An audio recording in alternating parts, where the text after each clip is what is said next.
A vision of an AI-enabled world in the future laid out in science fiction. Can a future with more technology transform our world for the better?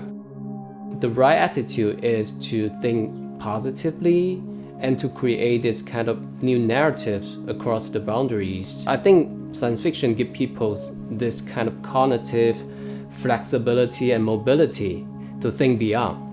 Science fiction writer Chen Qiufan, with former head of Google China and prominent AI expert Li Kai-fu, predict the future in a recent book that offers some very interesting insights.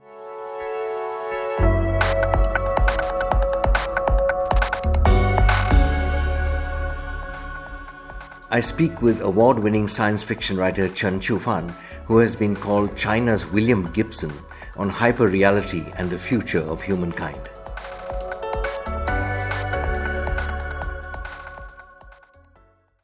Frankenstein, which was written in 1818, so by Mary Shelley. So he created this classic icon of the otherness, like a monster. So actually, I think that's the motif in science fiction evolve all the time, like monster, alien, AI, robots, other kind of species. So you can imagine that. So I think this is how people try to project their own fear, anxiety, uncertainty of their self. So like imagine when Spanish arrive America. So they're doing the same thing actually. So they try to project everything on the indigenous people. Right now we are confront this kind of challenge of losing agency, losing our autonomy. But I also think there's kind of possibility we can start to think about how we can rebuild this kind of narrative, because we try to divide it us with others, and how we gonna think beyond all these binaries, beyond all this cultural, geopolitical, ideology, even like belief system binaries, and we really can create this kind of consensus of intersubjectivity. I think science fiction definitely would be a genre can help to bridge the gap, because in science fiction we're always like imagining like we're something else, we're dealing with something else, we're living in some other worldly environments, and we're dealing with very extreme scenarios.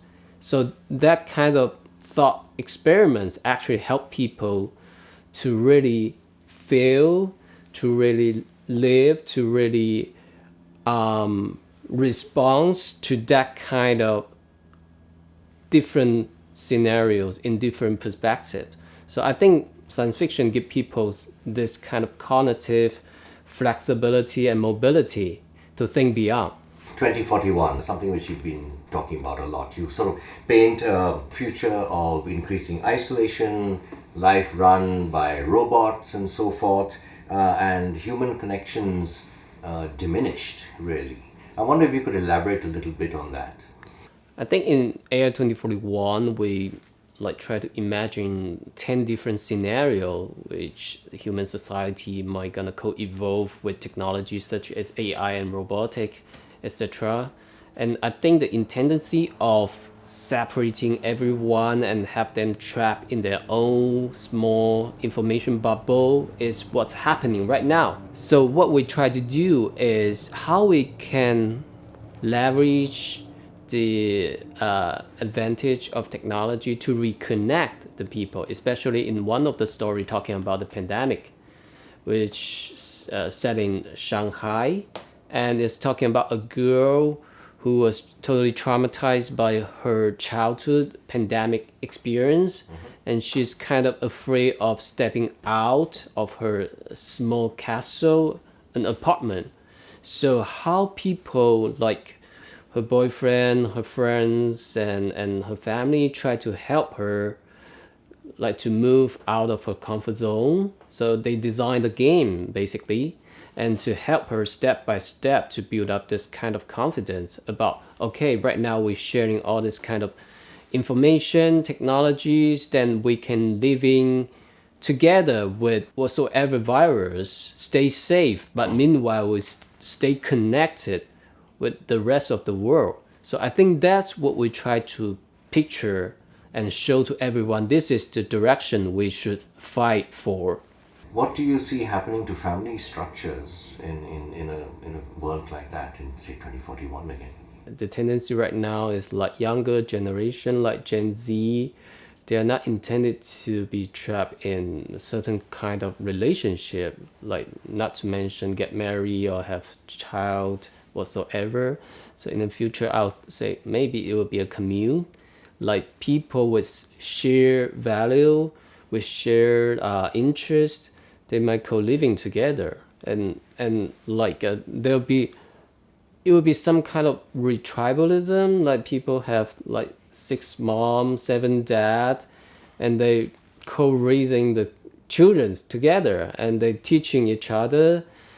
And yeah, because in COVID right now you can see people kind of abandon the belief in big government and the infrastructure which the society might provide to them, but they try to build up everything my self-sustainable to make a living. So I think in the post-pandemic and even like climate change getting worse and worse future, this kind of like structure might works better because it's more flexible. It might be mobilized like we're living in a commune, but it's movable. You can move it up in the mountain or maybe to the ocean like an island. So that's something I've been thinking about quite a long time. And even the marriage, it should be something totally different. Something signed up by contract or by something else rather than by law.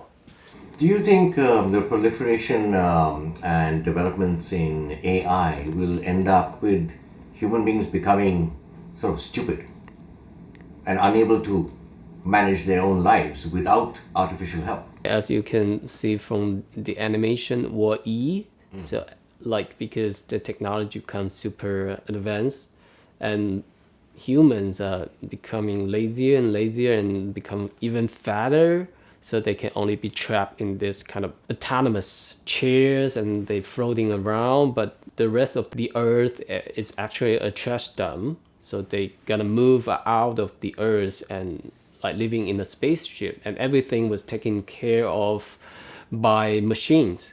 So I think that's also partial of the reality right now, because people giving out like they're giving away their agency, their autonomy to algorithm and interface like social medias. So I think that's kind of very laid back and irresponsible way of living. So I think in the future we should create something smarter and with more agency to like proactively engaging with people to help them to build up this kind of agency.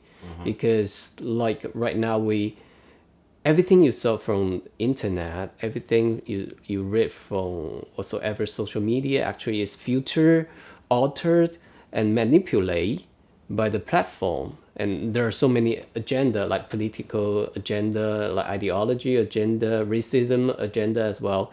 So there's no way you can make the real decision to filter out what is the real message out there. But in the future, maybe we should figure out a way to hatching this kind of challenge and risk, like the environment we're living in, and to help people to build up this kind of real agency to decide what kind of life they really want to live and what kind of future they really want to create. So back in 2013, your first novel. Yep. Okay, this was quite a fascinating novel, Waste Tide. What your novel shows, among other things, is that humans will remain humans, will remain hierarchical, and there's a sort of caste system. Can you elaborate a little bit on that, how you see human society developing under all these forces? Right. In the book, it actually describes this kind of dystopian future about like how people's struggling and deeply embedded in this environmental crisis brought by electronic waste. So, and yeah, there are so many different kind of class divisions, like waste people and local people and elite and even like a foreign capital. They they arrived to the island and just like the savior, and we brought you the latest technology and we try to save you all. But it turned out to be it's not the truth. It's not the truth back in the day, it's not the truth now, and it's not the truth in the future.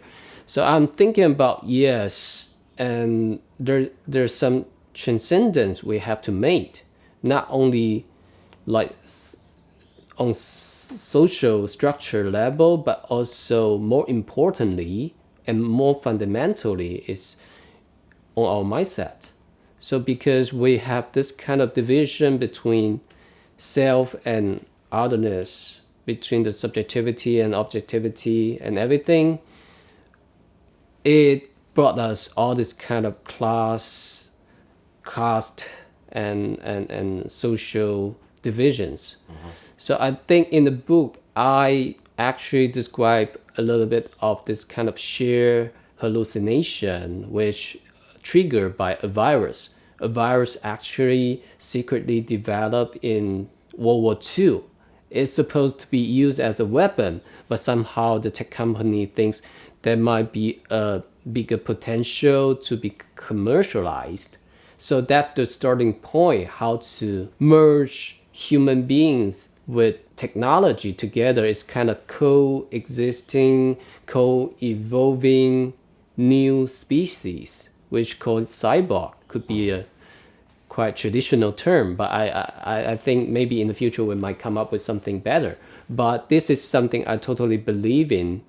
Right now we are living in this kind of feedback loop together with technology, not only AI, but all this technology we experience and deeply embedded in our daily life. So we feeding some information, everything to it, and it's like giving something back to us. So we're living in this feedback loop and try to get to some certain point, then we can transcend ourselves as a civilization. We uprise our level of empathy. We try to understand each other in a better way, and we start to think about us. It's a whole civilization. It's a whole species, and it's also part of the planet, like Gaia. So this is, I think, the moment when you first look back to the Earth from the space and take a picture. That's the moment of transcendence. Yes. So I think in this book, I try to picture this kind of future that at the very moment, a historical moment, we will look back to ourselves as a human being, as a species, but so deeply connected with other species and the environment and also with the technology. They're all our brothers and sisters. So we should work together to find the meaning, the purpose of existence in the universe. So that's the fundamental goal of writing Waste Tie and the sequels. So we are currently imagining that we can possibly start a population on another planet, Mars specifically. Have we written off Earth already?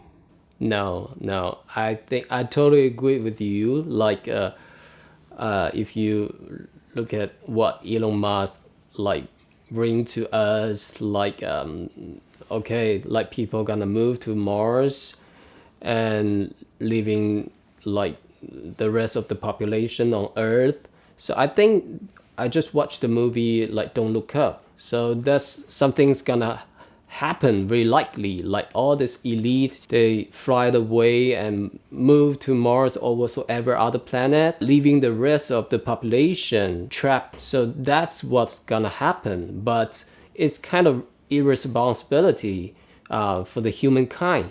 So I think the right way to do is try to figure out what's happening now, here and now on Earth.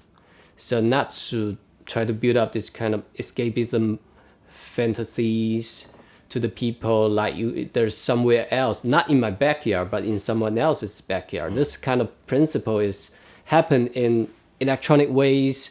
It happen in all this kind of pollution. It happen everywhere in every domain. To me, the right attitude is to think positively and to create this kind of new narratives across the boundaries.